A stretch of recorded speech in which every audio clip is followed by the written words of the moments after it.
Thank you very much. I guess since I'm the last speaker, I would like to take this opportunity to thank the organizers. They did a great job bringing us all here together, a lineup of speakers, so I suggest we give them a big round of applause.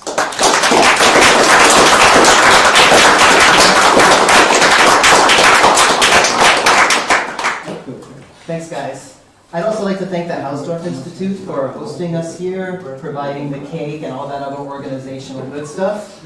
And actually, I'd like to thank all of you for being here and sticking through to the end. That's nice of you as the last speaker. It's always appreciated. I'd also then like to say I'm sorry about the abstract. It was copy-pasted wrong. I apologize for that. But my full title is on the hypergeometric decomposition of symmetric K3 quartic pencils. Okay, so slightly shorter here. I kind of like to draw together a few of the themes of this week by looking at a special case, families of K3 surfaces. So not elliptic curves, but not higher dimensional Polynomials, but a nice sort of medium Goldilocks zone for us all to enjoy before we go for our final cake. It's sort of motivated by mirror symmetry, but I'm a number theorist, so I think you'll see that the physics will be minimal. The Picard Fuchs equations will be hypergeometric, so I hope you get to see something in my talk that's one of your favorite things. Okay. The goal, I guess, is to decompose these families and understand their L functions. So my point of view is, I don't know, maybe shared with some of you. Polynomials have interesting arithmetic geometry, especially from the point of view of the Langland's program. So matching modular forms, understanding Euler factors in really nice examples is you see a lot of interesting mathematics that way. So it's not a general theory, but it still covers a lot of interest, in my opinion. Okay, so this is joint work with Chuck Doran, Tyler Kelly, Adriana Salerno, Steve Sperber, and Ursula Whitcher. It's one of these team projects. Everybody contributed some different perspective on this, and that's making it take a lot longer to get out. So sorry about the delay in the preprint coming to you guys. I'd like to start with a general setup, and then I'll specialize to my K3 so you can sort of see how this fits into the bigger picture. So these are so-called invertible polynomials. I apologize for the name. They probably have other names too. So you take a matrix A. Is my font size okay in the back? All right. So you take a matrix with entries Aij for I and j. It's a matrix n plus 1 by n plus 1. With entries in non-negative integers. Right away, I assume that the determinant of A is not 0. This defines a matrix of exponents for a polynomial, which I'll call Fa. And it's just the sum, I equals 0 to n, the product, j equals 0 to n, xj, aij. So I just read off in a given row the exponent vector, and then I form the monomial, and then I sum those monomials together, index from 0 to n. And this I think of as a polynomial with integer coefficients in the variables x0 up through xn. I don't want any such polynomial. I would like to assume some quasi-homogeneity, and pretty soon it will be homogeneity to just work in projective space. So we suppose there exists what are called weights, r0 dot dot dot rn. Let these be positive integers, and an integer d, which is also positive. And then I ask that, first of all, the GCD of the r0 up to rn is equal to 1.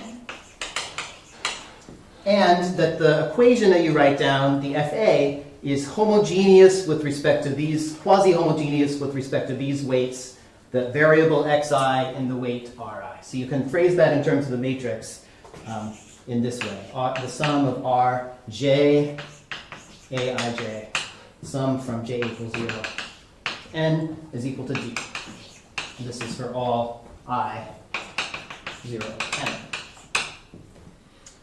Okay, so this implies, like I said, that it's quasi-homogeneous, and maybe we'll let xa be the vanishing, I never know how to write this. I want the variety defined by this equation in the weighted homogeneous space. When I learned algebraic geometry, we called it V, and I guess now I'm going to write Z for some reason. Okay, so this is, we're supposed to think of as a variety in the weighted projective space, or And it's not a scary weighted projective space because of this assumption that the GCD is equal to 1. I could always achieve that if I had a higher GCD by increasing D. Okay. I also want XA to be smooth.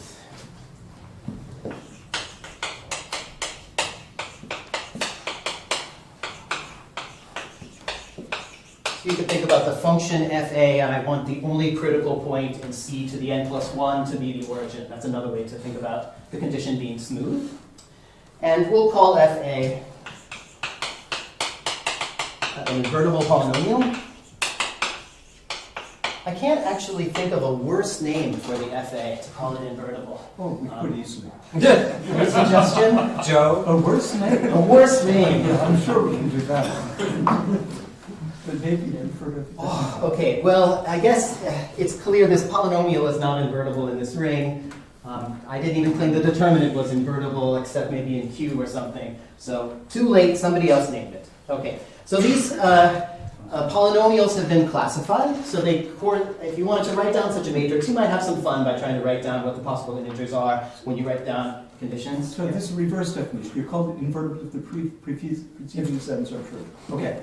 It's not. This is sort of like a definition of. So no, but usually the definition starts if, but the if is the preceding sentence. Let's get the order right. Yeah. Yeah. Okay. Under these circumstances, we call the polynomial FA invertible, and inversely. Okay. So there's a classification by Kreuzer and Skarka.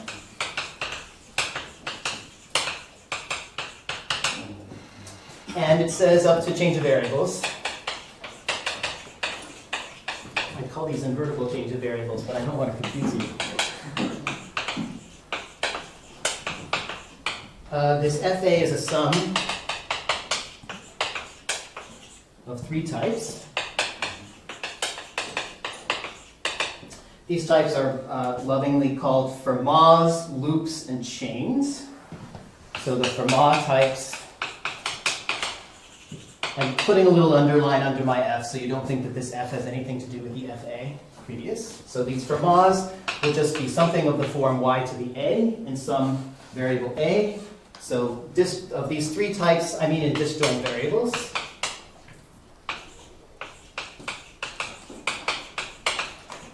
So I'm claiming that you can change variables and then partition your set of variables into disjoint sets for which on those variables it's one of these types. So for example, you might just pick one of your variables and give it a degree A and you call that a little Fermat. You'll see why I think in a second. There are loops. So a loop is what we were all singing along with Robert with the Klein equation. So you take a set of variables y1, a1, y2, y2, a2, y3, and then yn minus 1, an minus 1, and y, and then you loop back. So you,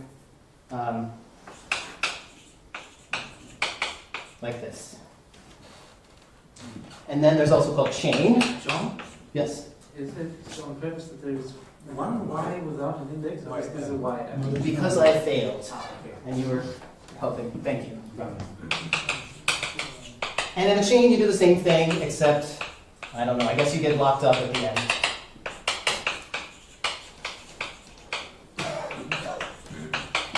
And you just write down this.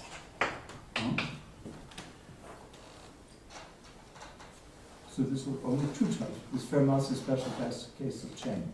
There is one. Because you don't have principles. I'm not sure how I've... No, the empty sum is the universal convention, the empty sum is 0. Okay. And so if n is 1, I think it's exactly Fermat. Or you would restrict chains to be of length 2, and then they would be disjoint. Well, you begin at least 3, and then have a special class one at length 2, and call them duals. Yep. The fact is that Fermat's is special. That's right. You might decide on names based on your... Fermat and chain. Yeah, exactly. I'm kidding. So you might define the family f and d, or the polynomial, we'll do families here in a second, where you just take x0 to the d plus dot dot dot plus xn to the d. So you see why it's called Fermat now, I hope. One of these other favorite families, I'll label them like this, f1, ln minus 1. And this is, so I'll start with the loop.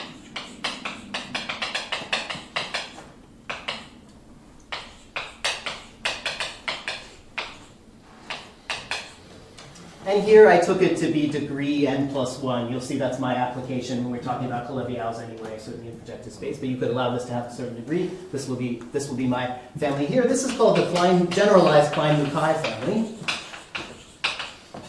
Because I guess you see the Klein curve here. If you take n equals 3, that's too many variables. Okay, so but this was studied by, these are Kleinish looking equations, certainly for if you allow higher degree, they would be Klein. And then Mukai studied this certain family, which was a deformation, where you'll see the Klein in a second, taking n equals 3. Okay, so I guess when I started in this project with the authors, they said the people study these families in physics, and they started showing me some physics articles that I didn't understand, but I said, well, yeah, let's study them from a number theory arithmetic point of view, and maybe the insights that we have from the physics literature, we can import them to see some interesting properties in the number theory setting. I sat with an open mind. The key input here is that there's a mirror. This mirror theory, there are many such theories of mirror symmetry. I'll tell you just the one relevant, or the only one that I know, and I know very little. It's called BHK mirror.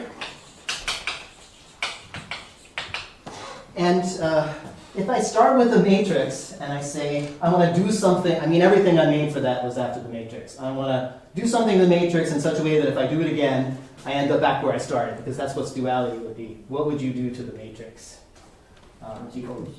Why not take the transpose? Okay, that I think now summarizes my understanding of mirror symmetry. Let's do again. You know for that.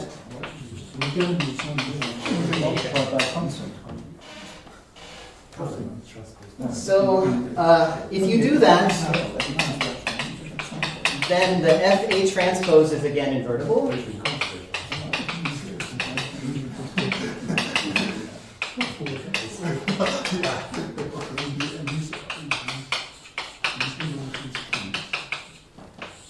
So it's a little, you can check to see if this is some of the puzzle you want, or it's kind of helpful to see this with by using the classification here to see that if I take the transpose, that I still have weights. We'll call them dual weights for the obvious reasons. These dual weights need not be the same as the original weights. I took a transpose, so the vector that's going to multiply by to give me the d will not necessarily be the same.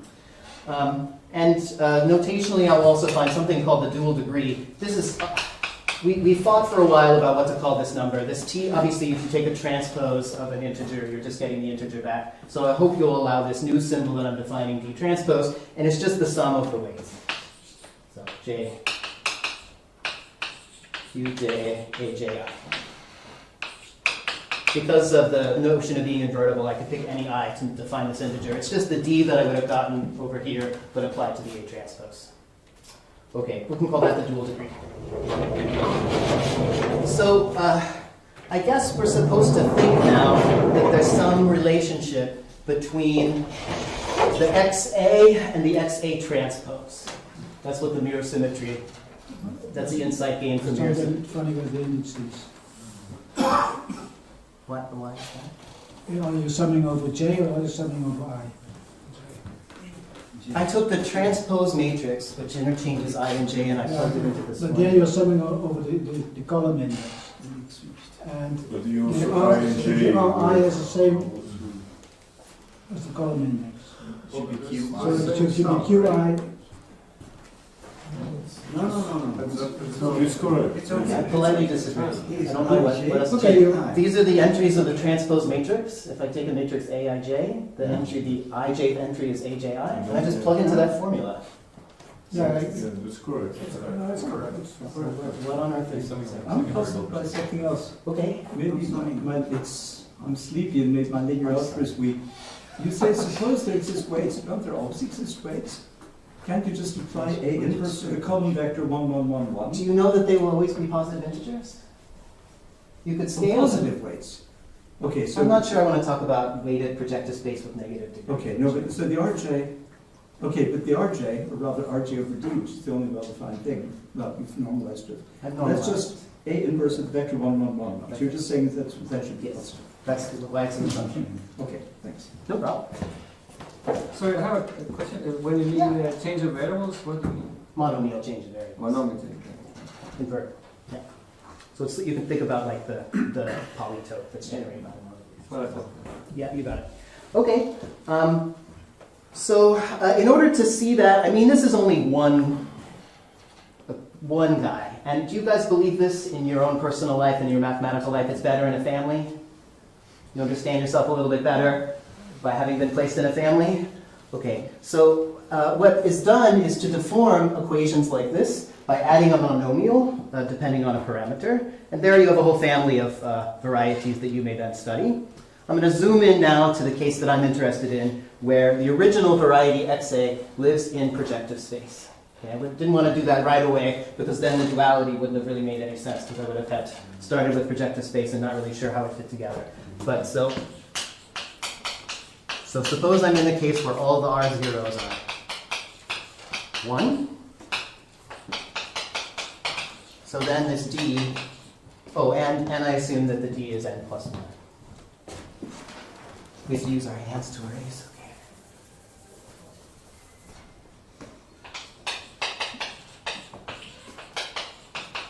okay. Okay, so the top example will work with D equals n plus 1, and also the way that I've written the F1 n minus 1. Those are two main examples you might want to carry through. I hope everyone has seen the top, and loves a good Fermat family, so it will be a natural thing to do. Maybe the generalized Klein-Buchai example is not so well known, but it still has a lot of interesting properties. It's worth taking a look at too. Okay, in that situation I can add a deforming monomial. So now I introduce a parameter which is called psi in the physics literature, so we just follow that. So it's FA, and then we insert a constant here which turns out to be useful for our purposes. It is harmless because I just added a parameter. And I put the monomial x0, x1 up to xn, which is something of n plus 1. So this gives me, under the hypothesis that the degree is n plus 1, a family of Calabi-Gauss in P, just ordinarily own Pn. You can see the Calabi-Yau condition by thinking about the canonical sheaf, and then you see that it's degree n plus 1, so it really does. Or you could imagine the polytope, and this being the interior lattice point after you shift, and we've seen many examples like that before. In particular, there's a unique holomorphic form. This question. Is it a reflexive polytope? I mean, is it, yeah. There's a unique, because it's Calabi-Yau, there's a unique holomorphic form that also has multiple descriptions.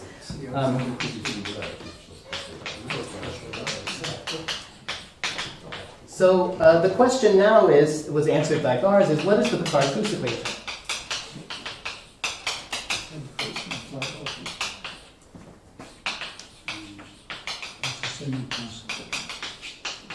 For the holomorphic form. Strictly speaking, it's the periods associated to the holomorphic form, and you see how those vary in the parameter psi.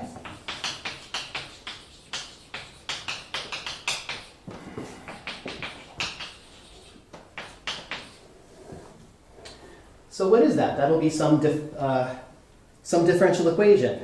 Now, what kind of talk would this be at this conference if I didn't say hypergeometric at this point?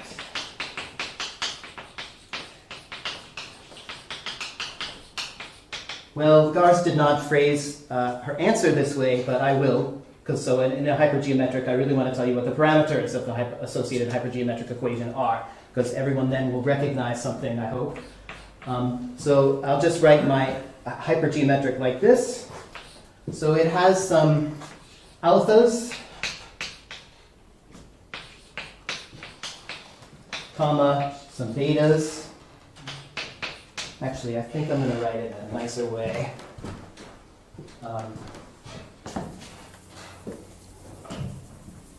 So that I can squeeze it on the board and I won't write too low. Alpha, beta. I guess we'll write a semicolon here because we'll have thinking about this as being a vector of things. And then the number you need to put here is psi to the minus d transpose over m. M is one of these great constants that you know you're doing hypergeometric things when you see it. Qi to the qi. Okay, and what are the parameters alpha and beta? So alpha you define in the following way. First of all, you define alpha prime, and then we'll take something away from alpha prime. It's just the set that if you get by taking D transpose, and you take all rational numbers with denominator D transpose mod in Q mod Z. So that just means you take J 0 up to D transpose minus 1. So there are D transpose such rational numbers. Beta prime, you define almost similarly. We need a multi-set here, so it's the union I equals 0 to n. And now you do the same thing, but with the dual weights as your denominators. So you have to think about this as being a multi-set. So I allow multiplicities, or a set of multiplicities.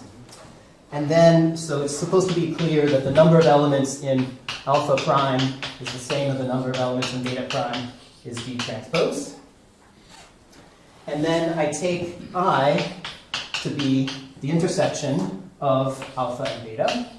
I guess I could have written this down already without the primes and written down a differential equation like that, but you guys probably would have complained because if I had a numerator and denominator parameter that were the same, you get something that's not irreducible, and that you would really want to cancel those, right? So we write that down right away to pick on the irreducible piece, and so we just take this intersection. Boy, I'm sorry for that. Primes. Primes. You guys are doing great. And then alpha prime, we define to be alpha take away I. Yeah, you're right. Yeah, almost. All right. That's what I get for changing notation on the fly. Also here. Yeah, hard habits to break. Okay, is that clear now what the definition of the hypergeometric equation is? So now what's the degree? It'll just be D transpose minus the number of elements in I. Is it the answer? Is that the answer? You don't compute the number of elements. Oh, I guess it depends on, no, I don't know a formula for that. That's in at terms least of- one, if zeros in those sets. Yeah. I'm sorry, yeah, I don't know a general For formula. GCDs.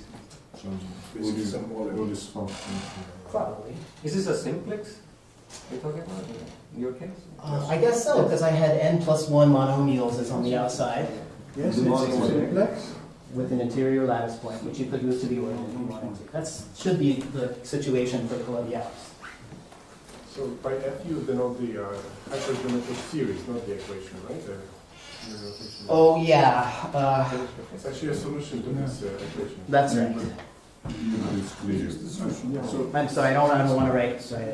E- For which this is the solution. You can just replace it with E, and then it would be E? yeah, equation. It's not Equation. Yes. No, you might think about this as being a No, that's solution. not. I don't think that's a good suggestion. L F equals 0, you can put, and then it's that L. Yeah, how about I write down? DF. I know, I'm going to do something else. D is the differential equation with those parameters. No, but the differential equation doesn't have psi. What you've done is no good. No. Put L F equals 0, and it's that L. No, that's the... The psi is a function, it's not H, number. G, E. This is a... No, F. F, you need the F, you need the F.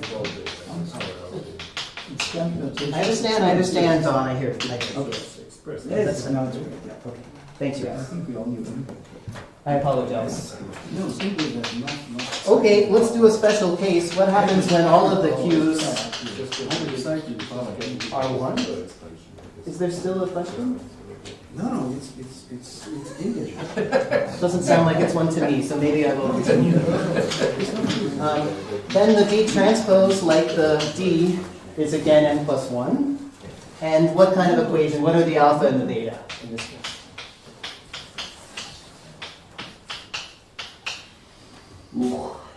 Is it too late to do a computation like that? You do it. And you'll just hang whether I get it right. That's what I call Okay, it. this one you can do. So all of the QJs are 1. Yeah, So all of these subsets will be 0. over n plus Or 1, depending on how you write that. Okay, maybe it's 0. And what then about the alphas? Well, I just write down all of the... Is it Doran? all of the fractions from 1 starting at 0 with denominator n plus 1, but then I cancel one of the zeros according to my, you couldn't tell that because I wrote dot dot dot. I cancel one of them, so you get the parameter 1 over n plus 1, 2 over n plus 1, n over n plus 1. And the m here will just be 1 because of by the normalizations that we made here. The q's are all 1.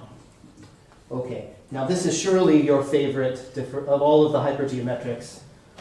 One of your favorites, I guess if you're in this business long enough, like your children, you cannot pick your favorite. So the prediction of mirror symmetry is that if different A's have related A transposes, XA transposes, then I guess the XA's should be related. It's difficult to go, I'm told, between the A and the B side directly, but if sort of things have the same mirror, they should be somehow related. That would be a basic intuition from mirror symmetry, I hope. And so we're going to pursue these for the motives attached to these families and say, what happens if we take A's where the dual weights are the same? Then probably there should be some relation here. So I guess the point is, this hypergeometric equation only depends on the dual weights. That's sort of a remarkable observation, right? That the family that you started with, you had to do something with the transpose, but it's possible that several such A's have the same QIs. So that's the thing we're going to pursue now. But just a very naive question. If you would put arbitrary coefficients, can you get rid of everything by scaling these polynomials? Yes. I think you can, but it's not. Yes, because it's a simplex, I think. Just you can scale each variable. And you can get rid of, I guess. We mean like push it away from the origin or something? Or? No, just if you had some items here and some coefficient, it's the same number. Yeah. Yes, over Q bar. Yes. I mean, you might have to take a root over. I mean, even in this guy, for law. Okay. Okay, yeah. Okay, so we pursue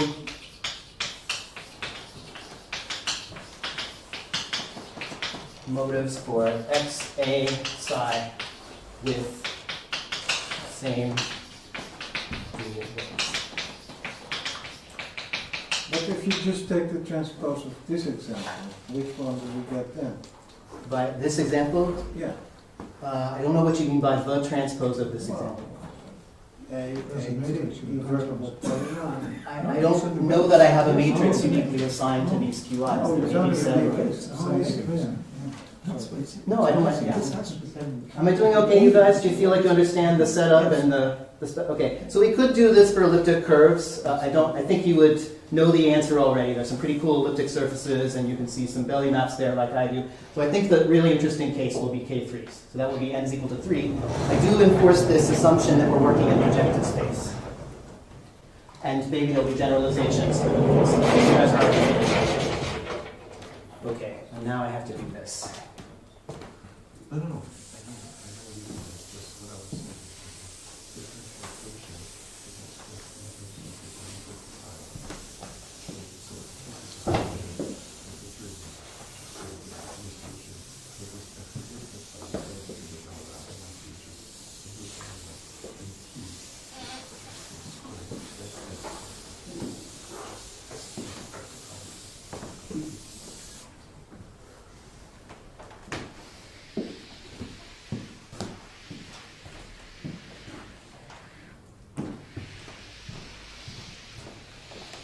You guys are so wonderfully chatty while I'm talking. Now all of a sudden you're quiet while I'm saying nothing.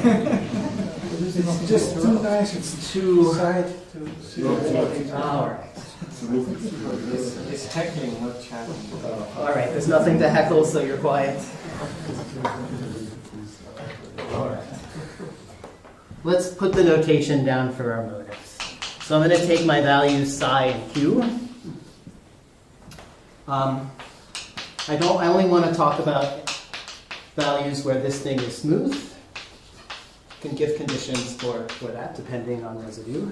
So I just mean Q, smooth over Q, so generic fiber being smooth. So the L function that I want to consider is the incomplete L function. So I don't, unfortunately in this talk, and maybe you don't mind after a week's worth of this, I'm not interested in right now the bad factors. That's its own separate discussion. And hopefully I'll have time to say that at the end. Okay, so this, strictly speaking, well, all right, it's defined in two ways. You take the middle dimensional cohomology. So I was in dimension Pn. So I think I want an n-1 here for the middle dimensional cohomology. I have an n-dimensional ambient space, and I took a hypersurface in that space. So I want the n-first dimensional thing. The case that you should be considering right now is n is equal to 3. Then I have a projective space, and I took a hypersurface in that, and that's a surface. That surface is a K3 surface. Okay. So take the tall cohomology.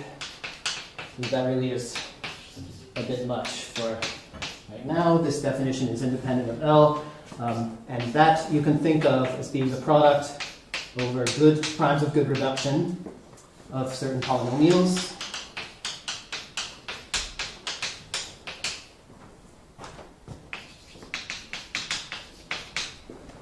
Where this polynomial you can get by counting points. So by definition, it's the determinant of 1 minus Frobenius acting on this Hn tall. But it's a little more familiar to think about it as the interesting piece of the zeta function. So by the Riemann hypothesis, there's a bunch of factors, 1 minus q to the I, and then there's one remaining factor, which is either a polynomial or an inverse polynomial, plus or minus to the I. n-1. n-1, thanks. Thank you. So I take this thing on P, and I'm only looking at good primes. And then this to the -1 to the n-1.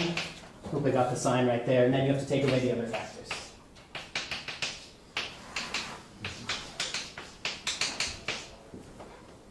Okay, so it's like the numerator of the zeta function after you figure out what sign it is based on that. That can't be wrong, sure. Isn't this thing always in the denominator? So if you I think take it swaps. Like for curves, it's in the numerator, and then for surfaces, it's the denominator. the interesting L series swaps. But not The, 1 minus T, 1 minus P. No, on top you have the odd, and on the bottom you have Yes, the but even. isn't the 1 minus P to the IT always even? No, but the group he's looking at is sometimes on top and sometimes Yes, on but the bottom. 1 minus P to the IT is always on the bottom. Yes. And therefore there should be a -1 to the end, because if you take a plus, the inverse of something which is on the bottom, it's on the top. That's what I'm saying. It's very unimportant, but it isn't that -1 to the end. That's rule number 1. If don't say that, you should follow the advice. For some S equal to N, come on. Okay.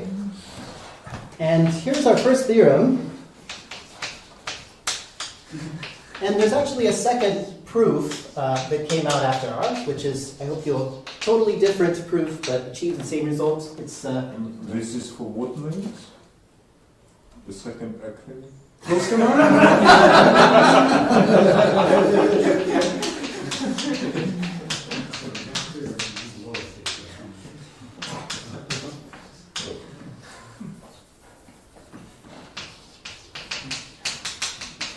So you take two matrices that have weights 1 and the same dual weights.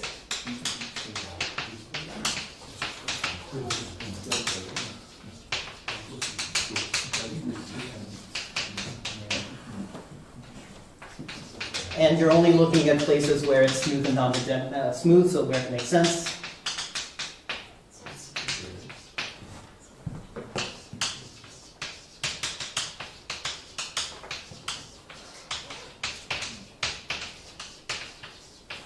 I will tell you what the non-degenerate hypothesis is. It's about the Newton polytope and intersection with torque faces, and holds generically, and it's not relevant. It's implied by smooth in many cases. So the conclusion is that there's a common factor in this polynomial.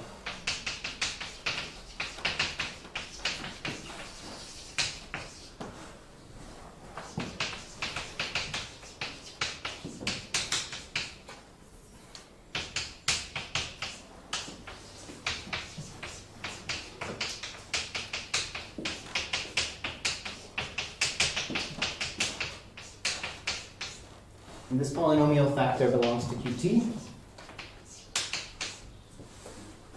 It's polynomial. And the degree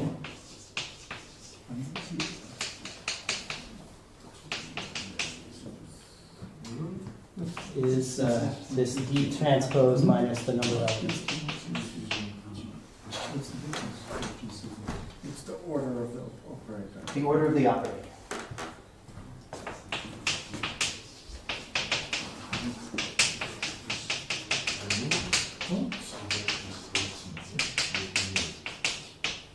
So this part corresponds to the narrow-Silveri decomposition?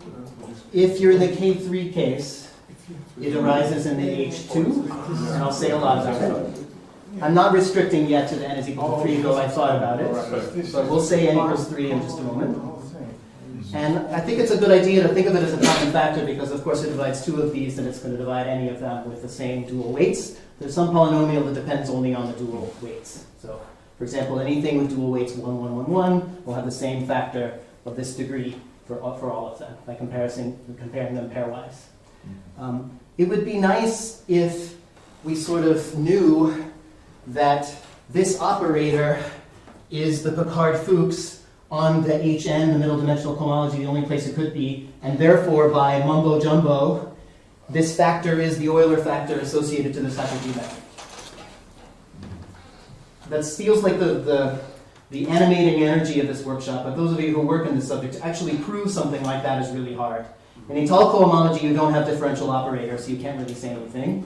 And p-adically, I don't know, it sort of combines in a way that I don't know how to prove. So I would like to write down as a consequence the motive associated to this hypergeometric is contained in these families, but I don't know how to prove that, and I think it's hard to even write down the motive. So instead, we write down a polynomial that we know arises for each one, and then if you compute it in one example, you know that that same factor appears in all of the families. I'm afraid that's as good as we can say at this point. I mean, the statement is, it looks like it's a statement about a pair, A and A prime, but I'm just saying it's independent of A. That all A's will be given. That's right. So you can't really meet the A prime. You're saying there's a factor depending on Polynomials the doing data that. Yep. that all this divides. Yes. Yeah, but this part is probably the one that doesn't come from the hypergeometry motive, right? This R. No, it does. It does just the right. No, it's like the complement, right? No, This no, right it's side. I don't think you'll see, Bartosz, that it really is. So order is Because this is the part containing the homomorphic form. So It's in transcendental. Yeah, so this is transcendental. it's the transcendental people. If you have these XA and XA prime, then there will be some finite correspondence between them.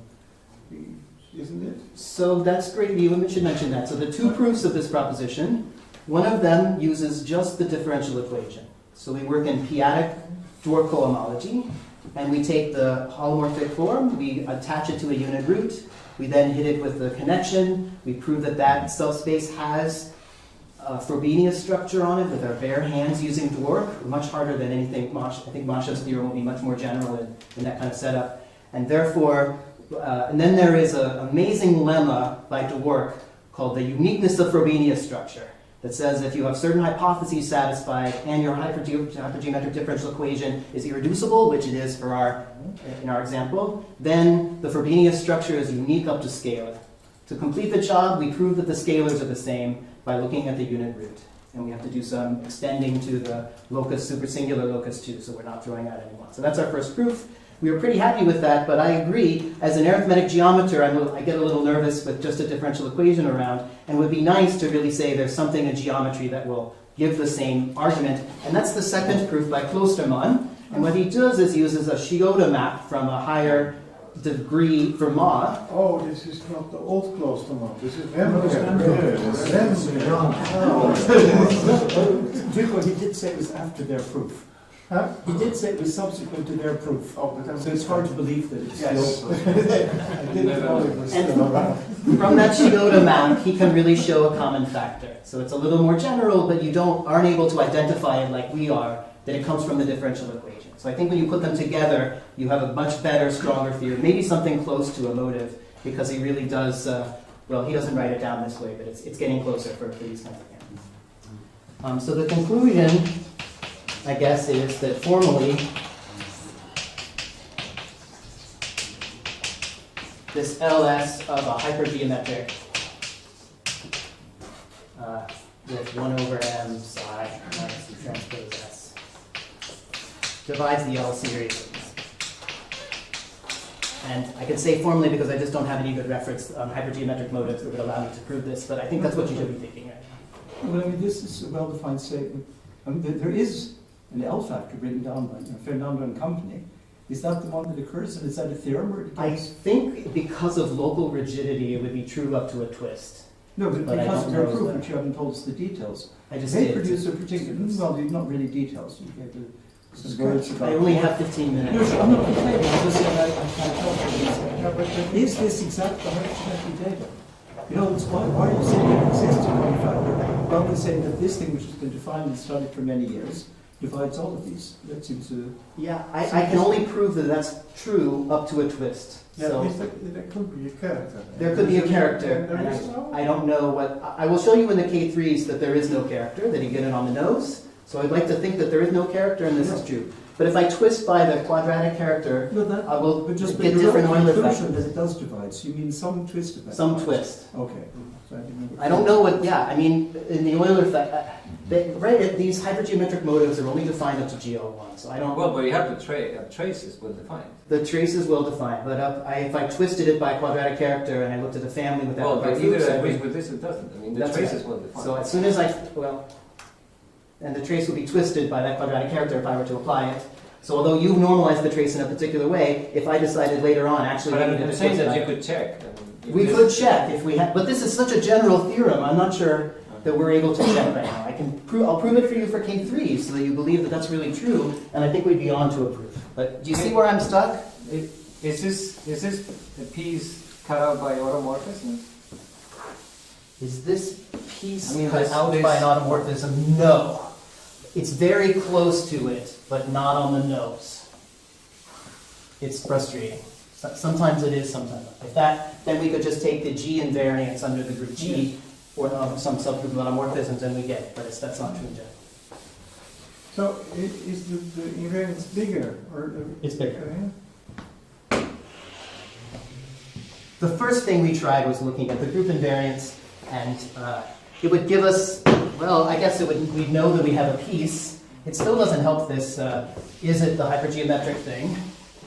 I mean, it's got to be true by rigidity up to a twist, but I don't know how to see the twist. We're pretty close because we do understand the unit root, and so I think maybe some further monkeying in cohomology would tell us, but we're not. Okay. Now let's be totally explicit for n equals 3.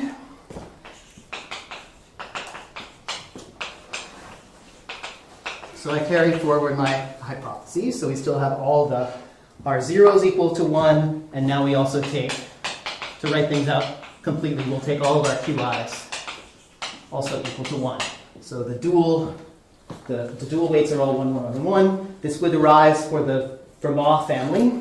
So you could think of all of the A's that have the dual weight QNs, their duals are the same as the dual of the Fermat. So if all you can see in the mirror is a reflection, you don't necessarily get to see you yourself. If you look at the classification, there are exactly 5 families. And they have labels according to how I started. So there's the F4 and the F1L3. And then there are 3 others.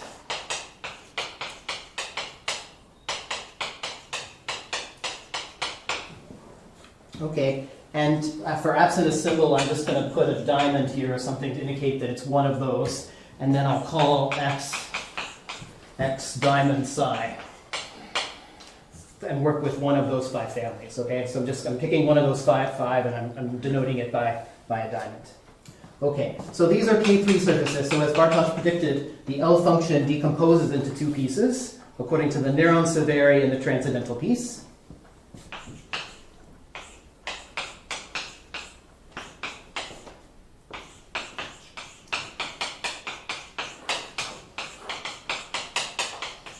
I've dropped a lot of indices from my notation, but I'm just trying to make that what's true clear. That's just because the étale cohomology group decomposes according to the Néron-Severi and transcendental. I choose an L that doesn't divide any index of the orthogonal decomposition, so I really get a direct sum with QL vector spaces. What's the degree of this common factor? So the first thing that we prove is, this was already remarked, that this common factor lives here. So we can prove that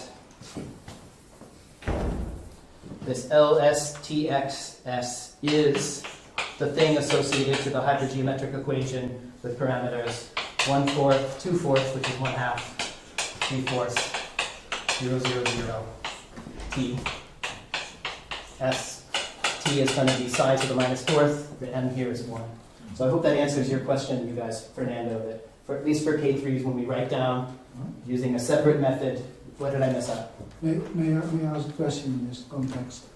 So this transcendental lattice will be three-dimensional, generically. So only by specifying the t, you will hit something which is hypergeometric. I'm carving out an L series, which means I'm doing something over Q. And over Q, I can ask for a three-dimensional Q vector space. I mean the parameter, Okay. only the parameter value cannot be arbitrary. So it should Yeah, be, I'm in the same situation where the things are smooth. So generically, the degree is 3. No, Okay, still not okay. So you have this 19-dimensional Nernst-spherical family of algebraic cycles, and only at special values of t, there will be an additional algebraic cycle. Well, countably many, right? You have countably many parameters. Yeah, we see, for which you get the Picard jump. Yeah, but he's talking about generic parameters. Yeah. Very, very I feel that the hypergeometric model is three-dimensional, which is scary. Right, but you got it all Well, even for this case where the Picard rank jumps, you still get the hypergeometric trace formula made exactly the three-dimensional pieces, just one part becomes algebraic. So. Okay. I'll try to help. So I can be a little more precise. So when you look at the Kummer, I mean, basically this is explained now by Bartosz in this talk. So there is a, if you think about this K3, as you mentioned, it's rank 19, so you can be very explicit about the Kummer. So there is, in fact, a modular form to write down, but there's always a degree 3 factor that we can label. So I think I could even strengthen this without generic by saying that there's a factorization like this into two pieces, where this is 3 and this is 18, even if it's not literally NS and T. It would be like LS1 and LS2, and the second one will generically be the transcendental piece. Is that what you're worried about? Mm-hmm. Yes, okay, good. So this, generically this is true, and so then you could make a definition to this effect. This is associated to sim squared of a modular form F, where F is in S2n. It may have quadratic coefficients, but these are classical modular forms. I had that comment in Bartosz's talk that you can descend to a thing classically if you allow yourself quadratic coefficients, because there's an elliptic curve which is 2 isogenous to its Galois conjugate. And that's enough to define this E as called a Q elliptic curve, a K curve. And this is proven by Elkins and Schut in unpublished notes. And what this factor looks like is you take the alpha and the beta, and then you make the symmetric square, which gives you alpha squared, and alpha beta is p, so that gives you this extra factor. The dimension of Nernst-Spherical p always has to be even, so the 19 jumps to 20. And then in certain circumstances, the modular form is Cn, you might get it all the way to 22. But I've defined for you a nice degree 3 L function, and I claim that that degree 3 L function can be placed in here. Okay. What's the matter? It depends on the parameter psi. So the remaining, did I do okay? Do you guys know where we're going now? So I said for the K3s, I would really like to understand this motivically. So the first thing was, this is a degree 21 L function by the conversation we just had about generically in all cases, H2 is rank 22. I took away a piece when I wrote down the zeta function, so this is primitive cohomology, so the 22 drops to a 21, and I just isolated always a degree 3 factor, which generically corresponds to the transcendental piece. That leaves an 18-dimensional piece left over. And I guess from that point of view, this could be anything, right? What are these remaining factors? I don't know. It's some degree 18L function that depends on psi. It's also hypergeometric, is the punchline for each of our 5 families. And we'll tell you what the parameters are.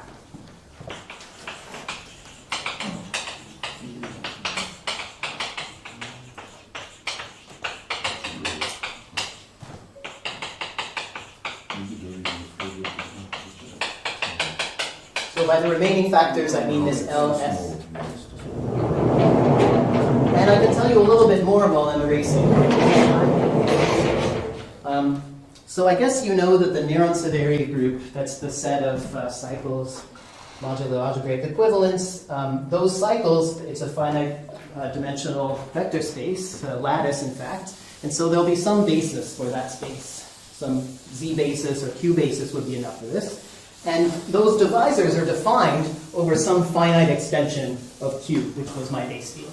Okay? So the remaining of these LS's, if I base changed my original family to the field of definition of those divisors, well, now the Frobenius is not moving them around anymore. It's fixing them in place. And so I would just get a number of copies of the Dedekind zeta function on that, of the field K, I guess to the 18th power. So in general, that means that there's some Arden representation of the Galois group of the family, and that Arden representation gives me the corresponding L function. So the remaining factors are guaranteed to be Arden L functions, and I'm just going to tell you what they are, and I'm going to tell them to you in a hypergeometric form, because, well, that's why we're gathered here together, is to study hypergeometrics. I don't know a theorem that says all L factors are hypergeometric, but I guess it's true in this case, and maybe there is a more profound reason for it. Okay. So this theorem is again made of acronyms. There are 5 families, so I'll tell you, I guess 2 of them is all I have time to tell you. I would feel bad if I didn't tell you the answer for F4.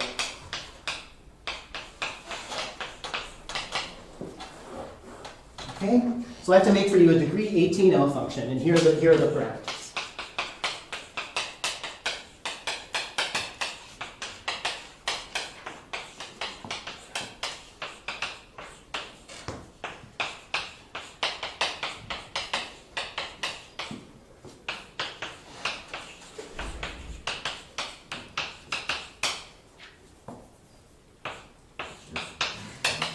Okay. So what are all of these symbols? Yes, what are they? What are they?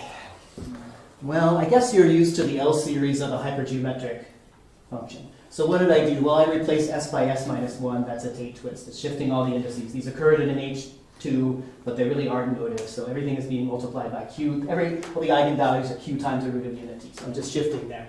This v minus 1 is the quadratic twist that I warned you guys about earlier. So this is just the quadratic character minus 1 over v. So in general, what we talked about in the front row was, just because I had a hypergeometric differential equation didn't allow me to see it on the nose, I have to compute some character in order to see what it is. So we did in these cases, and in general, maybe there's a proof that tells that also for all transcendental factors the same way. What's the phi square root minus 1? I guess we'll get there. I take this guy, which is like square root of 1 minus t, and I base change it to the field q adjoining the square root of minus 1. And then I shift.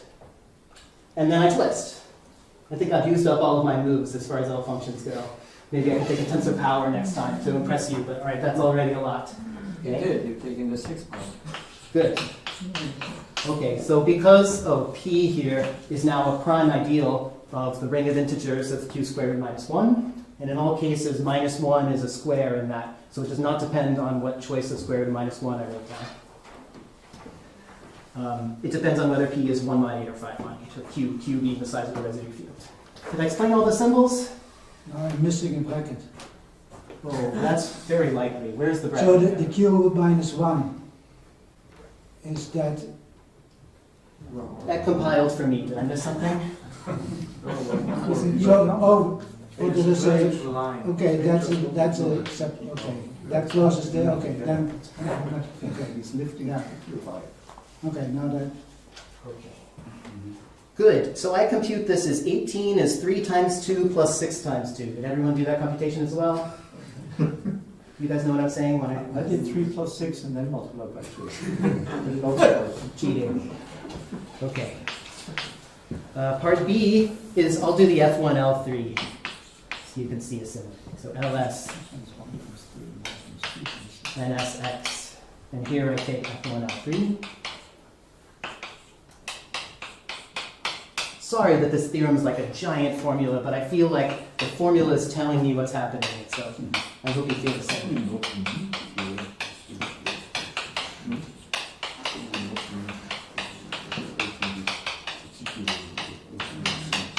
John? Yep. Are you not missing one factor because it should be 22, right? In total, and you get... I'm sorry? It's a primitive, I took primitive, 21. Oh, okay. 18. But the left-hand side is the same. Is the left-hand side of these two forms the same, or am I missing something? This says F4, this says F1, Oh, I L3. can't see that at all. Okay, that's enough. Oh my gosh. Okay. I'm sorry. No, it's okay. If I wrote any bigger, I think. I thought they were both F size. I can't really see them from there. I'm sorry. This says F4, comma, psi. This says F1, L3, comma, psi. Ah. Okay. So in this case, we get, do you guys know, some of you will recognize this guy. Is this the Klein curve? It's a Klein curve, yeah. Is that such a surprise, given that it had a Kleinish behavior? I coined the term Kleinish, I guess. You're supposed to notice from our lectures this week that the roots interlace, so it's algebraic as guaranteed. This is Shepard-Todd number 24, and can be found in the paper, beautiful paper by Wickers and Heckman. They claim that the field of definition is q square root minus 7, which you can also see by computing an appropriate Belly map and taking an Arden representation of degree 3 to find over that q square root minus 7. I'm doing something a little bit to that degree 3L function. I base change it from q square root minus 7 to q zeta 7. And I remind you that this is defined over k, so it's sort of degree 3 over k, but that means, for example, for split polynomials, I have degree 3 plus degree 3, so it's 3 times 2 is 6. And then I base change it from k to zeta 7, which gives me 6 times 3 is 18, so this is indeed a degree 18L function. So there's an explicit Galois group of a family of polynomials that tells you what the Néron-Savary group is defined over.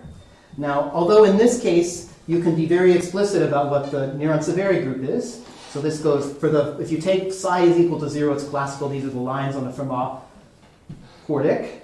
In general, there's also lines, and Klosterman has a really nice argument that allows you to see them from a degree 2 Del Pezzo surface, but nobody knows what they are here. No, Elkes, Klosterman, everybody that I ask, they are not able to produce for me a Q basis of the Néron-Savary tensor Q so that I could compute this Galois group in the natural place, I guess, on the H2. Nobody knows how to do that. But I sort of am cheating in this wonderful hypergeometric way where I compute the L series and then I recognize that using a family of polynomials. So what it says is that anything you write down is going to have to involve a Galois group of the form PSL2 F7 and a family of number fields of that sort, which already sort of leaves people to run for the hedges, which I hope, I guess, we're going to be doing soon. So I guess I leave that as a question for you. What is a QT basis for the Néron-Savary of the generic fiber of this guy? If you could do that, that would be awesome. The claim is that it really comes from a wild family. All of these are algebraic, so we can, in the remaining 3 families, really write down a family of polynomials, which will be awesome. And I just want to say 2 words about the proof strategy. Although there won't be details, I want to tell you how we computed these formulas. The first step is we computed all the Picard-Fuchs equations.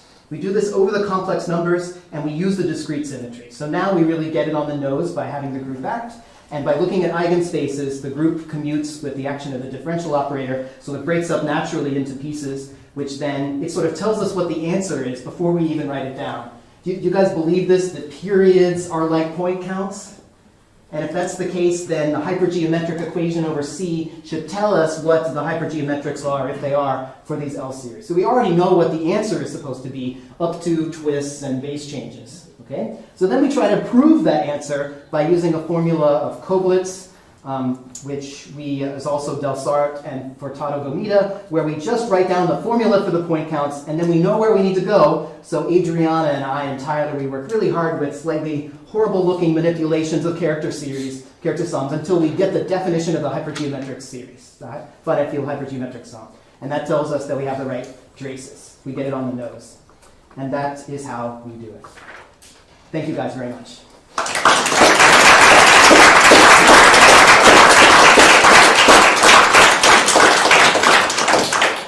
Thank you. So just to make sure there are parts C, D, and E that you didn't have time to write. Yes, So that's the explicit Totally in explicit. all cases. Right? Yep, so we'll tell you definition of near severe. Yeah, absolutely.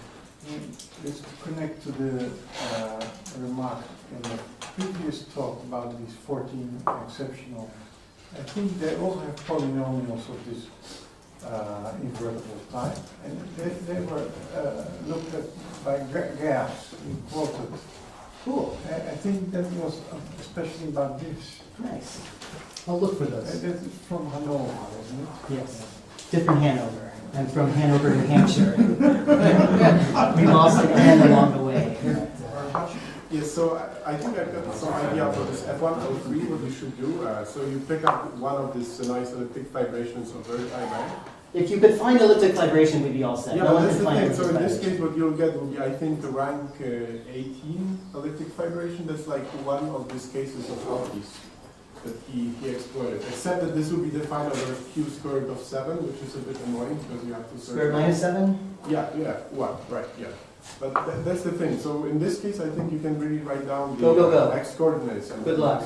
Just, Everyone who has tried strategies like this has not succeeded. So if you can do it, it would be awesome. I think it's Everybody says it's doable in principle, and then they say exactly what you say. And Elkies, we gave it to him, and shoot, I do believe it's doable. I agree with you. okay. I think I'll show you. Do it. All right, another question, or sorry, that sounded like an order. I hope you succeed. But might there be an abstract argument that it is hypergeometric because there are only 3 singular points and Wouldn't that be there is a great? reflection? I don't know how to say that. Just because I have a motive and the motive has a hypergeometric Picard Fuchs, does that mean that it has to be of this form? Can't you just compute the eigenvalues of the monodromy on this field? I don't know how to predict things like this and this. I mean, maybe. Okay. It would be great. If there's a theorem that says I have a motive and that motive is rank is equal to the degree of a hypergeometric differential equation, then over Q. Then it is this one up to the GL1, and then all I have to do is look at the unit root. That would be a theorem in theory of hypergeometric motives, and you'd be all set. Here's one reason why that's going to be hard. This is not defined over Q. It's defined over Q squared root minus 7. And that means already the GL1 is a little scarier than you would think because there are lots of unitary characters that are floating around. Somehow it doesn't matter in this computation because I'm taking parameters in Q, and those are the worries that I have and I just don't have a theorem that I can cite. So I guess our next step is to prove a theorem just like you're saying, and I can't wait for it because it will render our computations pointless. We'll just be able to point to a differential equation and say, here's what the motive has to be. Okay, so thank you again.